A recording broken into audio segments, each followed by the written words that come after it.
কথা তো একটা মনে পড়ছে, এটা কি কইলে তা? আমি না একবার ওয়াজও গেলাম মাওয়ার হেই ফারো, পদ্মা নদীর হেই ফারো বাবা। আমারে যখন দাওয়াত দিছে পরে আমার যারা বন্ধু বান্ধব অনেকে কয়, হুজুর এটাকে আপনি নতুন না আরো আগে গেছেন? আমি আবার প্রথম যাইতে আসি। তখন কিন্তু আপনার ওই পদ্মা সেতু চালু হয়েছে না, তখন ওই লঞ্চে ফারণ লাগে অথবা স্পিড বোর্ডে ফারণ লাগে। তো এটা নেই কয় যে সাংঘাতিক বিষয়, হ্যাঁ কইলাম আপনারা দেখবেন হোটেলওয়ালারই সবচেয়ে বাটফাট। আমি কই কীরকম? কয় খানা ফাতো বোয়াই দিয়া ওকে সাইডা টাইডা মজা করে খানা দিয়া যখন মাইট ফাতো গিয়া সরবেন খাওয়া অর্ধেক হয়েছে, আটকে একটা ইয়া কইব লঞ্চ ছাইড়া দিতে আছে, তারপরে তো হালাই দিয়ে যাবেন হেঁটে বইয়া বইয়া খাইতে আছে। তা আমি যাও কইয়া দিচ্ছেন ভালো হয়েছে, তাইলে আমিও যাইতে বুদ্ধি করে যায়। তা আমি যখন গেছি পরে আমারে যেমনি হ্যাঁ ডাকারাহি করে মনে যেন ফ্রি খাওয়ায়, ভিতরে আসেন সেটা ডাল ভাত খান, কোনো সমস্যা নাই, মনে হয় যেন তো দাওয়াত খাওয়াইতে আছে আমারও। এরকম ডাইকা ডুইকা নিয়ে বয়াইছে। ম্যানেজারটা আমার ডেক্কা কি চিনছে না চিনছে করতে পারতাম না, তখন আমার তো পরিচিত নাই, কারণ ওই ইয়ার পরে না আমার চিনারা একটু বাড়ছে। হ্যাঁ ওই ইয়াটা যে কইসলাম যে হে ইয়াটা না, ইয়াটা কম যেত না, তোমরা যত কথা কেউ ইয়াটা আর কম যেত না। এমনি বড় বিপদে আছি, চিন্তা করছে একটা বুর্খা কিনা লাই তোমরা যা শুরু করছ, আমি সাংঘাতিক বিপদে আছি। মার হাবা কয় না রে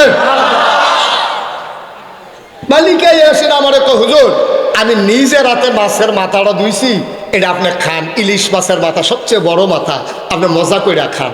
তা আমি তো জানি যে এটা কারবার কি করে, তা আমিও মাছ লই যাবি, দেন না অসুবিধা নেই, সুবিধা হইলে দেন। তো মাছ টাছ দিয়ে আসছে, মাছের মাথা এটার ভিতরে তো কাটা বেশি, ইলিশ মাছের মাথা একটু খাইয়ে এসেছি। পরে একটা দৌড় দিয়ে আইয়া সেটা কয়, হুজুর লঞ্চ ছাইড়া দিতে আছে। আমি কই তৈলে খানা দিয়ে একটা ফ্যাকেটও করে দিই, আমি লঞ্চ বইয়া বইয়া খাই।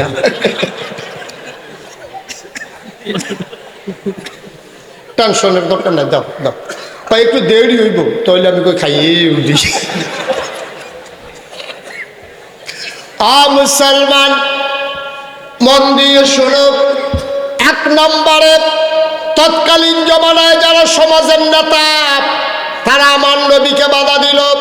2 নম্বরে যারা টাকাওয়ালা তারা চিন্তা করলো যে এই টাকা যদি এইভাবে বৈধ অবৈধ কামাই, ইসলাম আসলে এই অবৈধ কামাই আর থাকবে না, মন যা চায় তা করা যাবে না। এই জন্য টাকাওয়ালা পুঁজিপতি যারা তারা চিৎকার করে ঘোষণা দিল, টাকা দাও, মোহাম্মদের ইসলাম থামাও। ঠিক কিনা? আজকে বাংলাদেশে দেখবেন, এখানে যেহেতু শিক্ষিত সচেতন জনগণ বেশি, এই জন্য ওভাবেই বলি, আজকে বাংলাদেশে দেখবেন যখন পহেলা বৈশাখ হয় তখন বিভিন্ন জায়গায় মেলা হয়, ওপেন এয়ার কনসার্ট হয়। এই যে কনসার্টগুলা মেলাগুলো স্পন্সর করে কারা? দেখবেন প্রাণ কোম্পানি, RFL কোম্পানি, অথবা দেখবেন বড় বড় মেঘনা গ্রুপ, অথবা দেখবেন সিটি গ্রুপ, বড় বড় গ্রুপ যারা আছে, বেক্সিমকো গ্রুপ, ওরা করে কি আপনার পহেলা বৈশাখ, রমনা বটমূলের ছায়ানটের আয়োজন, তারপরে আপনার কি বলে 31st নাইট, তারপরে 16ই ডিসেম্বরের নামে ওপেন এয়ার কনসার্ট স্টেডিয়ামের ভিতরে। এই টাকাগুলা দেয় কারা? টাকাগুলা দেয় বাংলাদেশে বড় বড় শিল্পপতি যারা, টাকার মালিক যারা, যারা আগে দাঁড়িয়ে রাখছিল বিপদ হয়ে কামাই নিচ্ছে। আসেনি রে কারবা?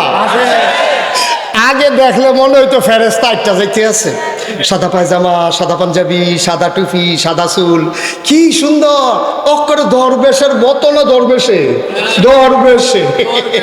এত সুন্দর করে একটা যাইতো। আর যেই মাত্র মাইনকা সিফাত করলো, কামাইয়া কুমাইয়া হমান। ঠিক কিরকম? হ্যাঁ, আচ্ছা কত দুঃখকে কই যারা ফাড়েনি কর। আচ্ছা আমরা রে হেরা কো, আমরা বিলে ধর্ম ব্যবসায়ী, আমরা বিলে ধর্ম লইয়া রাজনীতি করি, ধর্ম লইয়া ব্যবসা করি। এই যে মাহবুবুর রহমান আশরাফি, উনি যে মাদ্রাসার প্রিন্সিপাল, আচ্ছা ওনারে যদি কয় আপনার গলা ছুরি লাগা লইব, আর না হইলে দাড়ি কামান, উনি কইব দাড়ি কামানো যাইতো না, ছুরি লাগাইলে লাগাও। আমি মুশতাক ফয়েজি, আমার যদি 1 কোটি টাকার প্রস্তাব দেয়, 100 কোটি টাকার প্রস্তাব দেয় যে 100 কোটি টাকা দেওয়া হবে, আপনি দাড়িগুলা কামাই ফেলেন, আমার দ্বারা কি সম্ভব? কথা বলা সম্ভব? তাহলে যেই মানুষগুলো কোটি টাকার কাছে হার মানে না, যেই মানুষগুলো গলায় বুকে বন্দুক ধরলে তার ইসলাম থেকে দূরে সরে যেতে চায় না, তারা হয়ে গেছে ধর্ম ব্যবসায়ী। আর যারা রাজনৈতিক ভাবে নিজেকে প্রতিষ্ঠিত করার জন্য সুরত ধারণ করে ইসলামের সিল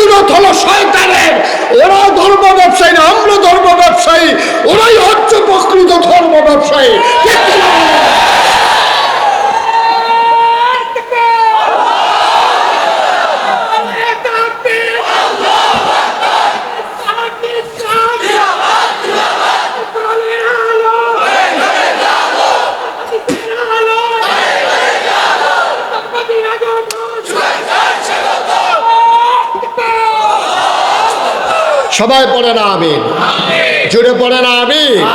তাহলে রেজাল্ট কি দাঁড়ালো? রেজাল্ট দাঁড়ালো আল্লাহ তাবারক ওয়া তাআলা ১৫০০ বছর আগেই জানতেন এই কারবার যে হবে। তোমরা সুরত ধরবা একরকম, সিরত নেবা আরেক রকম। এই জন্য আল্লাহ বলছেন ওয়ালা তুতিল কাফিরিন ওয়াল মুনাফিকিন, কাফের মুনাফিকদের অনুকরণ করা যাবে না, যাবে না, যাবে না। ঠিক কিনা কও? এই পথে আমরা যেদিন এসেছি, যেদিন আল্লাহকে আল্লাহ বলে মেনে নিয়েছি, নবীকে নবী বলে মেনে নিয়েছি, যেদিন বিশ্বাস করেছি এই জীবন থেকে একদিন হারিয়ে যাওয়া লাগবে, আর ওই জীবনটা শুধু যেমন তেমন জীবন না, সেখানেই হবে আসল ফায়সালা। সেই দিন থেকে দৃঢ় মনোবল নিয়ে, অটল পাহাড়ের মতো অবিচল আস্থা নিয়ে আমরা বিশ্বাস রেখে এগিয়ে যাচ্ছি। এই পথে চলতে গেলে এ পথ কখনো কুসুমাস্তীর্ণ নয়, এ পথ কণ্টকাকীর্ণ। এ পথে চলতে গেলে কাটার আঘাতে রক্তাক্ত হওয়া লাগবে, রঞ্জিত হবে পিচ ডালা পথ। এটা জেনে জেনেই আমরা এ পথে এসেছি। আমরা জানি এ পথে আসতে গেলে মামলা হবে, হামলা হবে, জুলুম নির্যাতন হবে, বহুজনের জীবন দেওয়া যাবে, ঈমান দেওয়া যাবে না। রাজি আছো কিনা? হাত তুলে দেখো।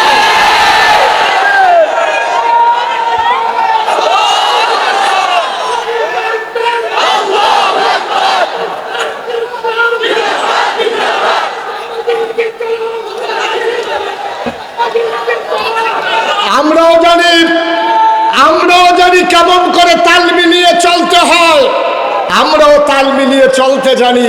কিন্তু আমরা বিশ্বাস করি এই দুনিয়ায় ফুলের মালার কোনো দাম নাই, কবরে যদি হয় জোতার মালা। ঠিক কিনা বলো?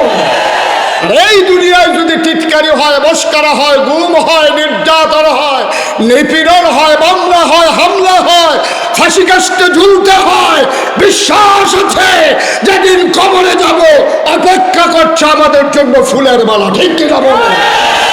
সুতরাং দুনিয়ায় ছেলেরা বসাও, তারা চুপ করে বসাও। তা কাদা ভাইয়া লেছে বালা, সবাই করা আমিন, জোরে করা আমিন। সুতরাং ভাইয়ারা, এটা কোনো হিংসি না, ঝগড়া বিবাদ না, কাউকে হ্যায় করা না, কাউকে খাটো করা না। বিশ্বাস করেন আপনি এই পথে যখন অবিচল আস্থা নিয়ে চলবেন, আপনার হাদিয়া বন্ধ হয়ে যাবে, আপনার উপরে টিটকারি আসবে, মস্কারা আসবে, চাকরির উপরে আঘাত আসবে, আপনাকে মানুষ টিটকারি মারবে, আপনার স্ত্রী আপনাকে মস্কারা করবে এই পথে যদি আপনি সঠিকভাবে আসেন। আজকে নতুন করে আসেন, দেখবেন আপনার স্ত্রী আপনাকে টিটকারি করে, মস্কারা করবে। আপনি দাড়ি রাখেন না, দাড়ি রাখছেন, আপনার স্ত্রী দাড়ির পক্ষে না, দেখবেন আপনার কি আগুন যাইতে আছে ঘরের ভিতরে। আপনি টের পাইছে, যার ঘরে এই আগুন সে টের পাইছে, আপনি হাতে জি কইও লাভ নাই, না কইও লাভ নাই, যার ঘরে এই আগুন। এখন তো দাঁড়িয়ে রাখছে, তো হুজুরের ওয়াজ শুনে 5 ওয়াক্ত নামাজ পড়ে দাঁড়িয়ে রাখছে, পাঞ্জাবি গাও দেয়, টুপি পাতার দেয়া নেই, তার বউয়ে কি একটা কারবার চাইতে আছে ঘরটার ভিতরে, একটা আগুন জ্বলতে আছে, এর ভিতরে দিয়া হ্যাঁ তার শালিয়ে ফোন দিছে, আফা কেমন আছো? কই কি এর ভালো নমুনা খারাপ। দুলাভাই কতটা দুলাভাই আছে, মাইয়া তো সিল্লান দিয়া লাগছে, দুলাভাইয়ের কি তো হয়েছে? কতটা দুলাভাই হুজুর না, দুলাভাই বলে হুজুর হয়ে গেছে, দাঁড়িয়ে রাখলো গেলে, টুপি মাথার দিল গেলে, দুলাভাই এখন হুজুর হয়ে গেছে গা, তাই দুলাভাইয়া নাই। নাউজুবিল্লাহ কইতেন না, জোরে বলবেন না নাউজুবিল্লাহ। তাইলে বিরোধিতা করল কয় দল? 1 নম্বরে যারা রাজনৈতিক নেতা, 2 নম্বরে যারা ছিল পুঁজিপতি টাকাওয়ালা। আজকেও বাংলাদেশে ওই যে বললাম পহেলা বৈশাখে 31st নাইটে 16ই ডিসেম্বরের বিজয়ে তারা টাকা দেয়, পয়সা দেয়, কোটি কোটি টাকা কনসার্টে আয়োজন করে, স্পন্সর করে। আজকে চান্দিনা মাহফিল হয়, এখানে কোনো একটা গ্রুপ এসে বলবে না কোরআনের মাহফিল যখন হয় আর আমরা যখন মুসলমান পুরাটা খরচ আমরা কোম্পানি দিতে চাই, বাংলাদেশে কোনো কোম্পানি আয়োজন করতে রাজি না, ঠিক কিনা? ওরা বেহায়াপনা ছড়ানোর জন্য ওদের টাকা ইনভেস্ট করে, ওরা ইসলামকে ধ্বংস করার জন্যে তারা টাকা ইনভেস্ট করে, যুবক যুবতীর মাঝে অবাধ বিচরণ ছড়িয়ে দেওয়ার জন্যে, বেহায়াপনা অশ্লীলতায় আমার এই যুব সমাজকে ধ্বংস করার জন্যে ওদের যত পায় তারা ইসলামকে রক্ষা করার জন্য ওদের একটা টাকাও খরচ হয় না, ঠিক কিনা বলেন?